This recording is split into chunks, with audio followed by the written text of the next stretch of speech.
اسرائیل جب حملہ کرتا ہے تو کس پریسیجن کے ساتھ ایک پوری بلڈنگ میں ایک مخصوص مکان کو نشانہ بناتا ہے۔ ریاست پاکستان کے پاس گراؤنڈ پر اتنے وسائل ہونے چاہیے کہ وہ ہیومن انٹیلیجنس سے ٹارگیٹڈ آپریشن کریں۔ تو آپ کیا سمجھتے ہیں کہ جو موجودہ ریاست کی پالیسی ہے ان عناصر سے نمٹنے کے لیے وہ مؤثر ہے یا اس میں کوئی کمی کوتاہی ہے؟ جو ریاست کی افواج ہیں وہ تو بارڈر پر توپ خانے سے اور F-16 سے جنگوں کے لیے تیار ہوئی ہیں۔ آپ اپنے شہروں میں کیسے دشمن کا مقابلہ کریں گے کہ پشتون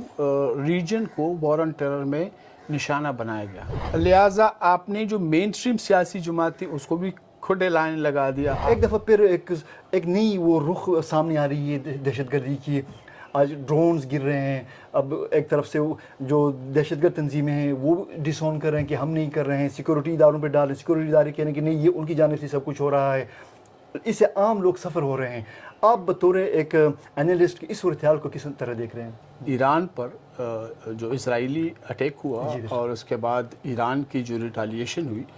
اس نے لوگوں کو بہت زیادہ اس حوالے سے اویئرنیس دی ہے۔ یعنی ہم دیکھتے ہیں کہ اسرائیل جب حملہ کرتا ہے تو کس پریسیجن کے ساتھ ایک پوری بلڈنگ میں ایک مخصوص مکان کو نشانہ بناتا ہے۔ اس کا مطلب ہے کہ اس کے پاس نہ صرف intelligence in terms of technology تھی بلکہ گراؤنڈ پر ہیومن انٹیلیجنس تھی، جس کی وجہ سے وہ یہ اپنے اہداف حاصل کرنے میں اتنی پریسیجن کے ساتھ کامیاب ہو۔ لیکن اس کے بعد ایران نے جس طرح سے اس ہیومن انٹیلیجنس کے نیٹ ورک کو توڑا اور اس میں بہت سارے اس کے اپنے ایرانی اور افغانی اور دیگر ریاستوں کے بشمول ہندوستان کے ان کے ایجنٹس پکڑے اور اس کا نیٹ ورک توڑا گیا۔ اسی طرح جب پاکستان پر ہندوستان کا اٹیک ہوا اور پاکستان نے اپنی جو ڈیفنس میکینزم تھا اور جو آپ کے پاس ٹیکنالوجی تھی اس سے کس طرح اپنی مدافعت کا اظہار کیا، تو اب عوام کے لیے بات سمجھنے میں زیادہ مشکل پیش نہیں آ رہی کہ کسی بھی ریاست کو اپنی ریاست کے اندر غیر ملکی افراد بذات خود ہوں یا ان کی پیمنٹ پر ان کے اعلی کار بطور انٹیلیجنس ان کے لیے کام کر رہے ہوں، یہ کسی بھی طور قابل قبول نہیں ہے۔ اب جب آپ ریاست کے اندر پاکستان کی اگر بالخصوص ہم بات کریں، جہاں پر آپ کے پاس بلوچستان میں انسرجنسی ہو، آپ کے پاس خیبر پختونخوا میں انسرجنسی ہو، پہلے یہ کنفیوژن تھی کہ خیبر پختونخوا میں جو انسرجنسی ہے یہ تو باہر کی فنڈنگ پہ آ رہی ہے، لیکن جو بلوچستان میں ہے وہ اپنی انڈیجنس ایک کوئی موومنٹ ہے جو آزادی علیحدہ پسند تنظیمیں ہیں۔ لیکن اب یہ بات واضح ہو چکی ہے کہ ان دونوں کے پیچھے آپ کے جو دشمن ریاستیں ہیں یا جن کی آپ سے مخاصمت ہے، یا 20 سال افغانستان میں جو کچھ ہوا اس کا جو رد عمل ہے، اس صورت میں آپ کے افراد کو وہاں سے فنڈنگ مل رہی ہے۔ اب ایسے میں ریاست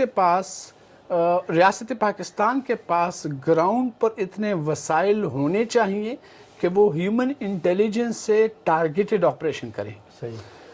تاہم اگر اب ریاست کے پاس یہ کیپیبلٹیز آ گئی ہیں کہ وہ ڈرون کے ذریعے دہشت گردوں کو ٹھیک نشانہ لگا سکتے ہیں،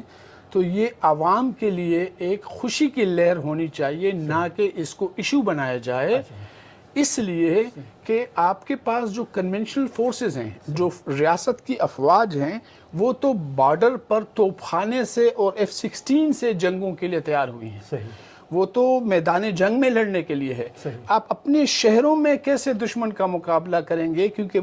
دشمن جو ہے ان کی کوئی اخلاقیات نہیں ہوتی، وہ مساجد کو بھی نشانہ بناتے ہیں، APS کو بھی نشانہ بناتے ہیں، انسانی سروں پر فٹ بال بھی کھیلتے ہیں۔ تو وہاں پر جو یونیفارم فورسز ہوتی ہیں، ریاست کی فورسز ہوتی ہیں، ان کے لیے تو ایک اخلاقی اقدار بھی ہوتی ہے اور انٹرنیشنل ہیومینیٹیرین لا کا بھی پاس رکھنا ہوتا ہے، ادروائز دنیا آپ کی فوج کو، یونیفارم فوج کو پھر ماننے سے انکار کر دیتی ہے، وہ ڈسپلن نہیں رہتا۔ لہٰذا ایسے میں واحد جو آپ کو طاقت فراہم کرتی ہے وہ آپ کے ریاست کے اندر آپ کے پاکستانی سٹیزنز کا فوج کے ساتھ تعاون سب سے اہم، اور اس کے بعد آپ کی جو ٹیکنالوجی ہے بشمول ڈرون کے، جس کے ذریعے آپ اس انسانی شیلڈ کے ان کا جو اسٹرینتھ ہے اس کو ویک کر سکیں اور پریسیجن کے ساتھ ان دہشت گردوں کو نشانہ بنا سکیں۔ اب یہ آپ نے بات کی کہ یہ بڑا کیوں ہے. پچھلے عرصے میں بڑا اس لیے ہے کہ اب افغانستان سے نیٹو، ایساف، امریکن فورسز نکل چکی ہیں. لہٰذا کسی بھی قوت کے پاس، کسی بھی گروہ کے پاس یہ جواز باقی نہیں رہا کہ ہم جہاد اس لیے کر رہے ہیں کہ پاکستان یہود و نصارہ کی مدد کر رہا ہے، کیونکہ یہود و نصارہ اب آپ کے ریجن میں موجود نہیں ہیں. اب جو بھی ریاست پاکستان پر حملہ کر رہا ہے وہ ایک اسلامی ریاست پر حملہ آور ہے، اور ان کے لیے اب ریاست کو زیادہ پرویکٹیولی ان کے نیٹ ورکس کو توڑنا ہے. لہٰذا جتنے لوگ ریاست کے اندر موجود ہیں ان کے خلاف بھی آپریشنز ہو رہے ہیں. اور ہم نے وقتاً فوقتاً دیکھا کہ ایسے افراد جن کی کیمپس پاکستان کے بارڈر، چاہے وہ ایران میں تھے یا افغانستان میں تھے، وہاں پر بھی اسی ٹیکنالوجی کے ذریعے حملہ کیا گیا اور کوشش کی گئی کہ سویلین آبادی کو اس سے محفوظ رکھ کے صرف دہشت گردوں کو نشانہ بنائے. تو آپ کیا سمجھتے ہیں کہ جو موجودہ جو ریاست کی پالیسی ہے ان عناصر سے نمٹنے کے لیے وہ مؤثر ہے یا اس میں کوئی کمی کوتاہی ہے؟ شروع کے دنوں میں جب ہم سوات آپریشن سے بات کو شروع کریں تو بہت ساری کمیاں، کمزوریاں موجود تھی، کیونکہ جیسے میں نے کہا ریاست اس طرح کی جنگ کے لیے تیار نہیں تھی. چاہے وہ دیہی علاقوں میں ہوں، آپ کے بارڈر ریجن میں ہوں یا شہری آبادی میں ہوں. اب ریاست کے پاس اتنی استطاعت آ چکی ہے تجربے کی بنیاد پر بھی اور ٹیکنالوجی کی بنیاد پر بھی کہ وہ اس کا مقابلہ کر سکے. تو ریاست کی کوتاہیاں تو نہیں ہیں، البتہ کچھ چیزیں ایسی ہیں جن میں فردر امپرومنٹ کی گنجائش ہے، لیکن اس کے لیے ریاست کے پاس وہ وسائل نہیں ہیں. اور جب ایسے وسائل کے لیے پارلیمان میں بات ہوتی ہے تو اس پر بہت زیادہ تنقید سیاسی نیریٹو کے ذریعے بھی پھیلایا جاتا ہے، اور عوام کے ساتھ ابھی اگر کوئی چیز ہے تو وہ ہے گیپ، جو تفاوت ہے عوام کی سمجھنے کی اور ریاست کی طرف سے اس کا اظہار کرنے کی. تاہم حالیہ جنگوں نے ریاست کے لیے یہ معاملہ آسان کر دیا ہے. یعنی جو ایران اور پاکستان کے خلاف بھارت اور اسرائیل کی جو صف بندی ہوئی اور اس طرح کے واقعات ہوئے، اب ریاست کو پرو ایکٹیولی اس محاذ پر لڑنا ہوگا تاکہ عوام کو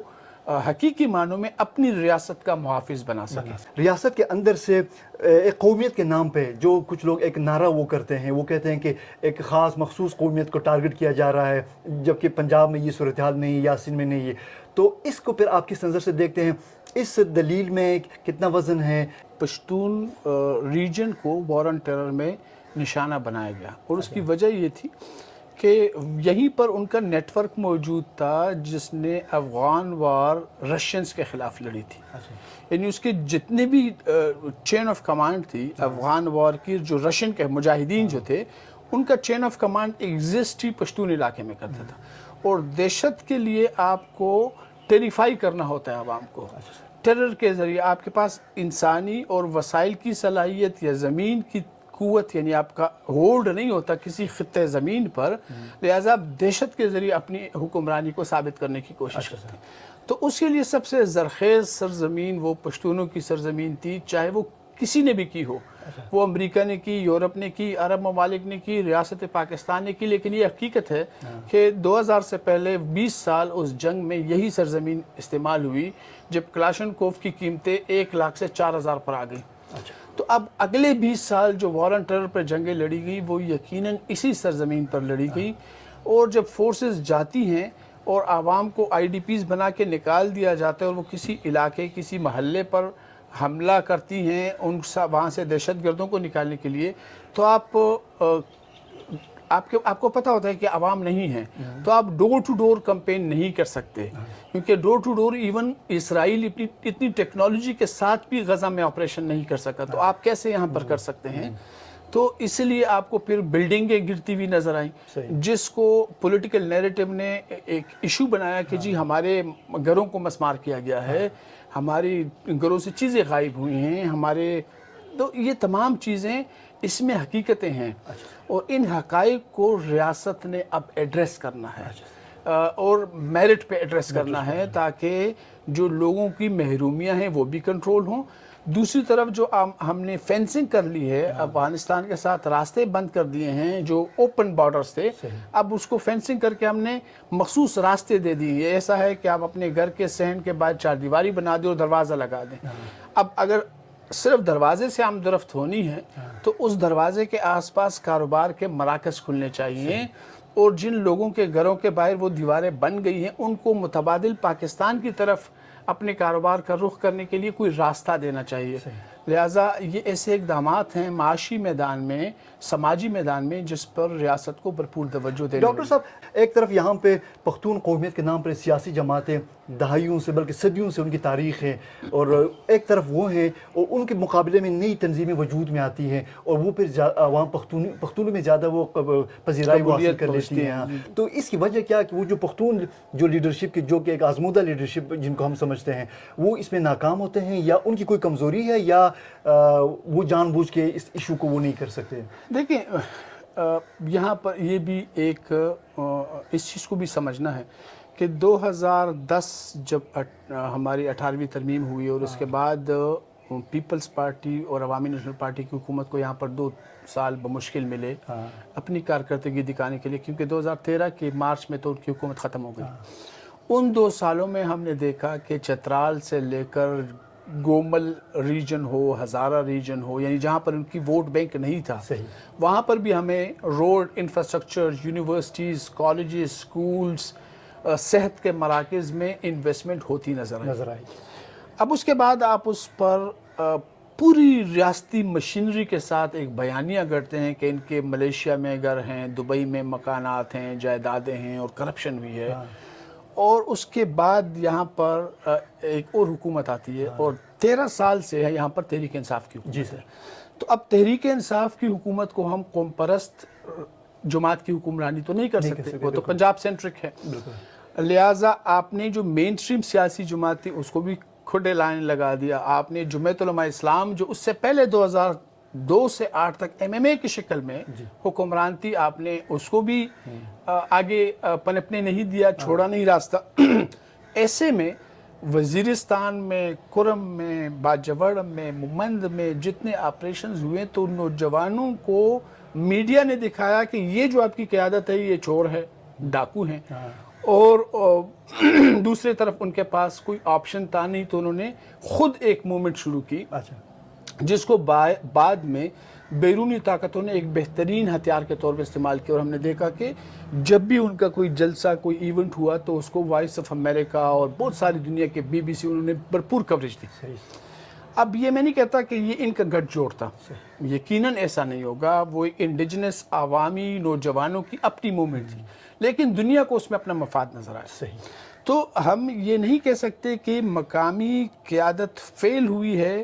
جس کی وجہ سے یہ ابھرے ہیں، ہاں یہ کہہ سکتے ہیں کہ نوجوانوں میں ریاست سے مایوسی پھیلی جس کی وجہ سے یہ قیادت ابھری، اور جو اب ریاست کے لیے دردسر بن گئی ہے کہ اب وہ نہ ان سے نمٹ پا رہے ہیں، یا جن سے چھین کر جن کو دی گئی نہ ان سے نمٹ پا رہے ہیں، اور جن سے چھینی گئی اب وہ بھی جو بیانیاں لے کر آ رہے ہیں ان کو اپنا ووٹ بینک واپس کیچ کرنا ہے، تو ان کو وہی بیانیہ اپنانا پڑ رہا ہے جو کہ اس نوجوان کا ہے جن سے ان کو خطرہ ہے، جس کی عوامی پذیرائی ہے۔ تو یہ اس کے لیے بالخصوص خیبر پختونخوا میں اور بلوچستان میں ریاست کو انویسٹمنٹ بھی کرنی پڑے گی، اور ان سیاسی جماعتوں کے ساتھ بیٹھ کر کہیں پر اس بات کو منطقی انجام تک پہنچانا ہوگا تاکہ نوجوانوں کا اعتماد بھی بحال ہو، سیاسی جماعتوں کا بھی اعتماد بحال ہو، اور ایک برابری کی بنیاد پر جو مین سٹریم سیاسی جماعتیں اس صوبے کی ہیں وہ ان کو پنپنے کا موقع ملے، تاکہ خدا نخواستہ پھر اکبر بگٹی جیسا واقعہ ہمارے صوبے میں نہ بنے، جس کی وجہ سے اب ہم بلوچستان میں بہت سنگین مسائل کا شکار ہیں۔ بالکل سر، امن اس خطے کی ضرورت ہے، امن ہم سب کی ضرورت ہے۔ لازم ہے کہ اس وقت جو صورتحال ہے، جو ہماری مقتدر ادارے ہیں، جو ہماری سیاسی قیادت ہیں، ان کو اس حوالے سے ڈاکٹر صاحب جیسے جو اکیڈمیا سے تعلق رکھنے والے جو دانشوروں کی جن کی گہری نظر ہے اس خطے کے مسائل پر، اور ان کے پاس ان کے سلوشن کے لیے بہتر تجاویز موجود ہیں، اگر حکومت اور ہماری مقتدر ادارے اکیڈمیا کو ڈاکٹر صاحب جیسے صاحب رائے افراد کے رائے سے مستفید ہوں گے تو یقیناً اس سے نہ صرف امن کے قیام میں آسانی ہوگی، بلکہ جو احساس محرومی جو اس خطے کے نوجوانوں میں پایا جاتا ہے اس احساس کو بھی اپنے ملک پر، اپنے ریاست پر ایک فخر کے احساس میں تبدیل کرانا ابھی بھی ممکن ہے۔ کیمرہ مین عمر الہی کے ساتھ اظہر علی کو اجازت دیجیے، اللہ حافظ۔